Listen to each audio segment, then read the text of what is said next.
The Canadian wilderness holds secrets that most people will never encounter.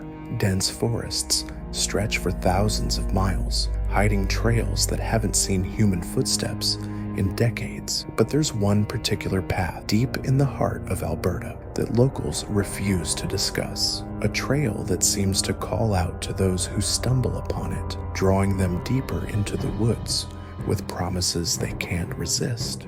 What happens to people who follow this trail defies explanation, and the few who've returned tell stories that will make your blood run cold. Picture this: you're miles from civilization, surrounded by towering pines and the kind of silence that makes your ears ring. The air is crisp, carrying the scent of moss and decaying leaves. Everything feels normal, peaceful even. But then you notice something that shouldn't be there. A narrow dirt path cutting through the undergrowth, worn smooth by countless footsteps. There's no logical reason for a trail to exist this deep in the wilderness. Yet there it is, winding into the darkness between the trees. This is exactly what happened to Frank Lemon on a spring morning in 1870. Frank was part of a gold prospecting expedition hired by a wealthy investor to scour the Canadian wilderness for precious metals. After weeks of fruitless searching along riverbanks and creek beds, Frank was ready to pack it in and head home. The promise of riches had faded into frustration and exhaustion, but as Frank rode his horse along the North Saskatchewan River, something caught his attention.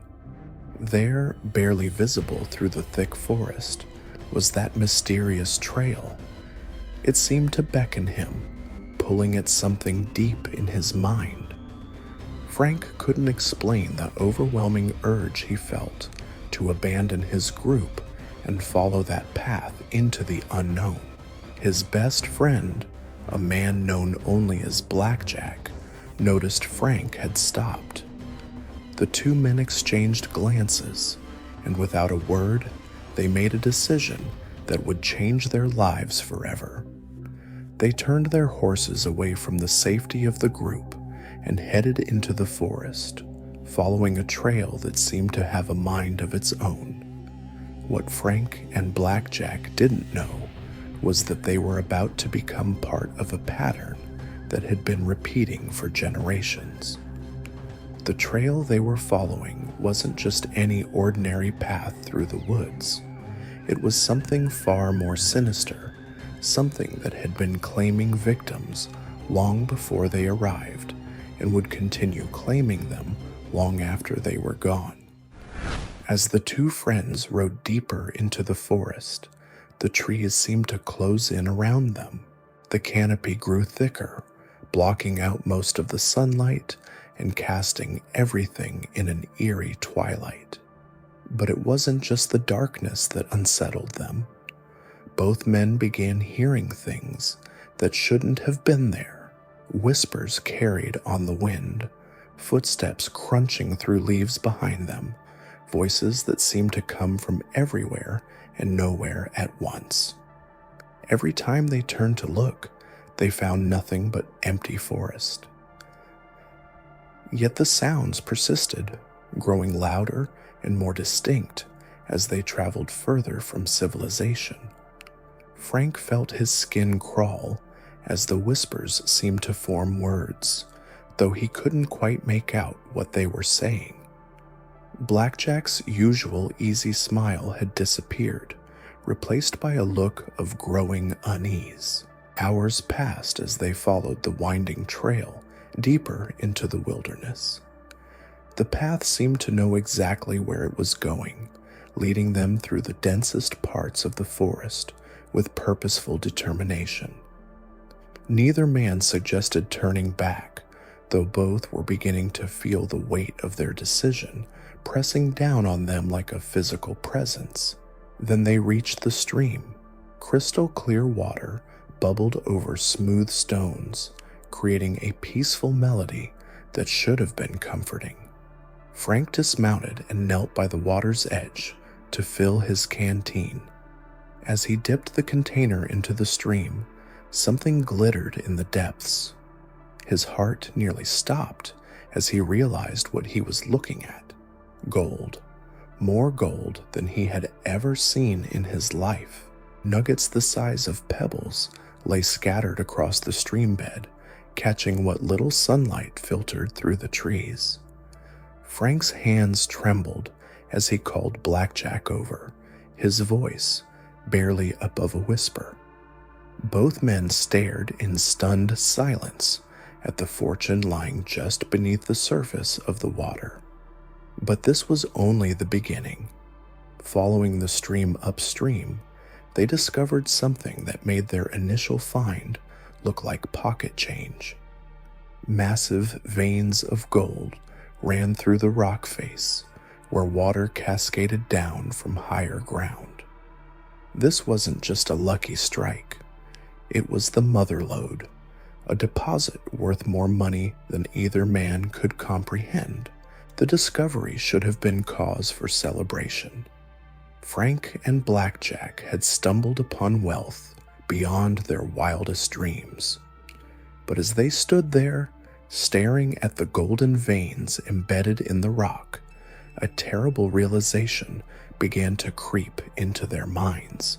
They were contractually obligated to report any gold discoveries to their employer, Lafayette French. This find would make French unimaginably wealthy, while they received only a modest finder's fee. The whispers in the forest seemed to grow louder as the two friends wrestled with their dilemma. They could honor their contract and walk away with a small reward, or they could keep the location secret and return later to claim the gold for themselves. The choice seemed obvious, but something about the place felt wrong. The very air seemed to thicken around them, pressing against their minds with an almost physical weight. As darkness began to fall, Frank and Blackjack made camp near the gold deposit. They agreed to sleep on their decision, hoping that morning would bring clarity to their situation. But the forest had other plans for them. While Blackjack gathered firewood, Frank set up their tent in a small clearing. The whispers he had been hearing all day grew more distinct, forming words that chilled him to the bone. Voices seemed to surround their campsite, speaking in languages he didn't recognize but somehow understood. They spoke of greed, of betrayal, of the terrible price that came with taking what didn't belong to you. Frank tried to convince himself that the voices were just his imagination, stress and exhaustion playing tricks on his mind. But as night fell and the two friends sat by their campfire, the presence in the forest became impossible to ignore. Something was watching them, waiting for them to make their choice. The conversation that followed would seal both their fates. Frank argued passionately for keeping the gold, his voice growing more intense with each word. Why should they hand over a fortune to someone who had done nothing to earn it? Why should they remain poor when wealth lay literally at their feet? Blackjack disagreed just as vehemently. He spoke of honor, of keeping one's word, of the moral corruption that came with theft. The argument escalated quickly, their voices echoing through the forest as they shouted at each other across the dying campfire. What neither man realized was that the trail had already begun to work its terrible magic on them. The gold they had discovered wasn't just a test of their greed. It was bait in a trap that had been set long before they were born. The whispers in the darkness weren't random sounds carried on the wind. They were the voices of everyone who had walked this path before, everyone who had faced the same impossible choice. And soon, Frank and Blackjack would join that chorus of the damned. That night, As Blackjack's snores filled the tent, Frank lay awake staring into the darkness. The argument had ended hours ago, but the rage still burned in his chest like a living thing. Every breath his friend took felt like a betrayal, every peaceful moment of sleep an insult to the opportunity they were wasting. The whispers had grown clearer now, no longer just meaningless sounds, but actual words seeping into Frank's consciousness. They spoke of justice, of taking what was rightfully his, of removing obstacles that stood in the way of his destiny. The voices weren't coming from outside the tent anymore. They were coming from inside his own head. Frank's thoughts spiraled darker with each passing minute. Blackjack wasn't just being stubborn, he was being selfish. He was willing to throw away both their futures for some misguided sense of morality. The more Frank thought about it, the more convinced he became that his friend was the real problem here. Without fully realizing what he was doing, Frank slipped out of his sleeping bag and crawled from the tent. His movements felt automatic, as if something else was controlling his body.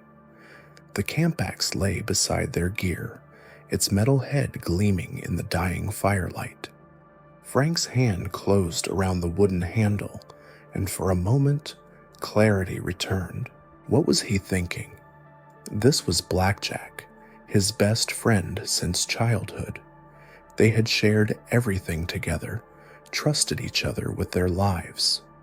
But then the whispers returned, stronger than ever, drowning out his rational thoughts with promises of wealth and freedom. The next few minutes passed in a blur of violence and horror. When Frank finally emerged from the tent, his hands were covered in blood, and his friend was dead. The axe had done its terrible work, and there was no taking it back. But the forest wasn't finished with Frank yet. As he sat by the smoldering campfire, trying to process what he had done, new sounds began to emerge from the darkness. A low, guttural moaning that seemed to come from everywhere at once. The sound of something dying, something in agony beyond description. Frank's blood turned to ice as he realized the moaning was coming from the direction of the tent. Was it possible that Blackjack had somehow survived? But that was impossible. The wounds Frank had inflicted were fatal, devastating. No one could have lived through that. The moaning grew louder, closer, as if whatever was making it was moving toward him. But when Frank looked toward the tent, he saw nothing but shadows and stillness. The whispers returned then, but now they were different. Now they were speaking directly to him, telling him exactly what they planned to do to him for what he had done. Terror consumed Frank completely. He leapt onto his horse and fled into the night, crashing blindly through the forest as branches tore at his clothes and face. Behind him, the sounds of pursuit echoed through the trees. Heavy footsteps pounded the earth, keeping pace with his desperate flight. The whispers followed him like a pack of hunting wolves, promising torment and revenge. For hours, Frank rode through the darkness, never daring to look back. The sounds of pursuit never faded, never fell behind. It was as if the entire forest had come alive to hunt him down. Only when he finally burst from the tree line and saw the lights of a nearby town did the whispers stop and the footsteps fade.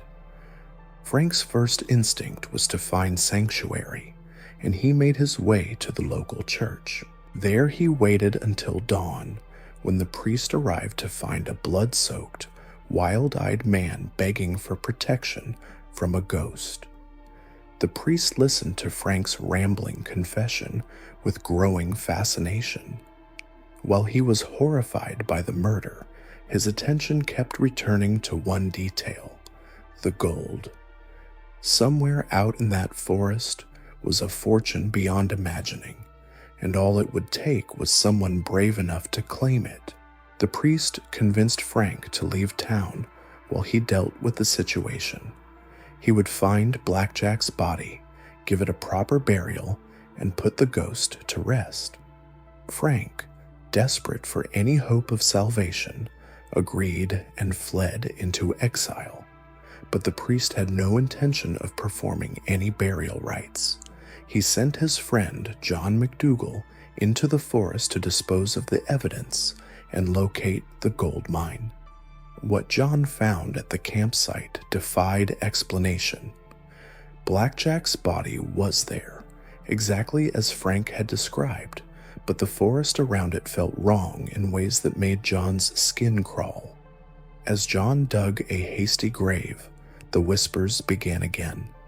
This time they were more aggressive, more demanding. The voices spoke of trespassers and thieves, of punishment for those who dared to disturb the sacred ground.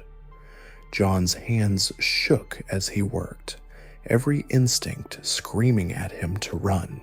When he finally found the stream and saw the gold for himself, John understood why Frank had been driven to murder. The sight of such wealth was intoxicating, overwhelming. But the voices in the forest grew angry at his presence, their whispers turning to shrieks of rage. High-pitched laughter echoed through the trees as John searched desperately for the source of the gold. The sound was inhuman, terrible, like nothing he had ever heard before. It drove him from the forest in blind panic, abandoning his search and racing back to town. But John couldn't forget what he had seen. The gold called to him constantly, invading his thoughts and dreams. Within days, he had assembled a group of men to return with him to the site. What they found there shattered his sanity completely. Blackjack's grave had been disturbed. The heavy stones John had placed as markers were gone, scattered as if by some tremendous force. The bloody tent had vanished without a trace. It was as if the entire campsite had been erased by invisible hands. John never recovered from what he witnessed that day.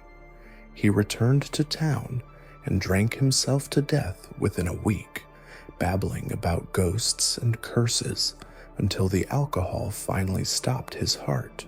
The priest, undeterred by his friend's fate, ventured into the forest himself.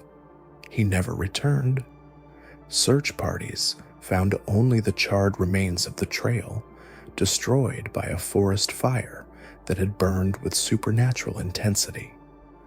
Lafayette French, the original investor, spent the next 30 years of his life searching for the lost mine. He claimed in his final letter to have found it at last, but his cabin burned down that same night with him inside. The location of the gold died with him. Today, more than a century and a half later, the trail still exists somewhere in the Alberta wilderness.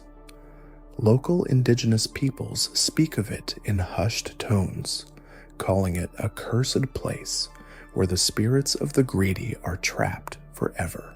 They warn that the gold is still there, still calling to those foolish enough to seek it.